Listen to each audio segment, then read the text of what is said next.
வரும் 2030ஆம் ஆண்டு காமன்வெல்த் போட்டியை இந்தியாவின் ஆமதாபாத்தில் நடத்த காமன்வெல்த் விளையாட்டு நிர்வாக குழு ஒப்புதல் அளித்துள்ளது.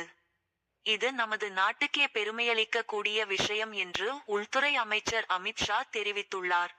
72 நாடுகளைச் சேர்ந்த வீரர், வீராங்கனைகள் பங்கேற்கும் காமன்வெல்த் விளையாட்டு போட்டியை நடத்த இந்தியா உள்பட பல்வேறு நாடுகள் போட்டி போட்டன. கடந்த சில மாதங்களுக்கு முன்பு காமன்வெல்த் விளையாட்டு குழுவினர் ஆமதாபாத்தில் ஆய்வு செய்தனர். இந்த நிலையில் காமன்வெல்த் போட்டியை நடத்த இந்தியாவின் ஆமதாபாத் தேர்வு செய்யப்பட்டுள்ளது. இந்தியாவின் விளையாட்டுத் துறையில் ஒரு புதிய மைல்கல்லாக பார்க்கப்படுகிறது. நவ. 26ஆம் தேதி கிளாஸ்கோவில் நடக்கும் காமன்வெல்த் விளையாட்டு பொதுக்கூட்டத்தில் அதிகாரப்பூர்வமாக அறிவிக்கப்பட இருக்கிறது. இதன் மூலம் காமன்வெல்த் விளையாட்டு போட்டிகளை நடத்தும் நகரங்களின் பட்டியலில் ஆமதாபாத்தும் இணையவிருக்கிறது.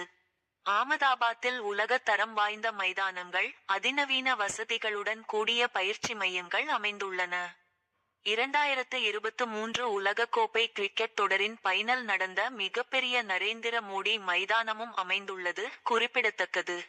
இது குறித்து உள்துறை அமைச்சர் அமித் ஷா வெளியிட்டுள்ள அறிக்கையில், இந்தியாவிற்கு இது மிகவும் பெருமைக்குரிய நாள்.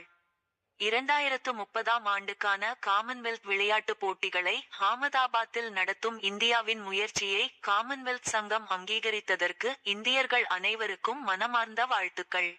உலக விளையாட்டு வரைபடத்தில் இந்தியாவை இடம்பெறச் செய்ய பிரதமர் மோடி மேற்கொண்ட இடைவிடாத முயற்சிகளுக்கு இது ஒரு மகத்தான அங்கீகாரமாகும். உலக தரம் வாய்ந்த உள்கட்டமைப்பை மேம்படுத்துதல், திறமையான வீரர்களை உருவாக்குதல் ஆகியவற்றின் மூலம் பிரதமர் இந்தியாவை ஒரு சர்வதேச விளையாட்டு தளமாக மாற்றியுள்ளார். இவ்வாறு குறிப்பிட்டுள்ளார்.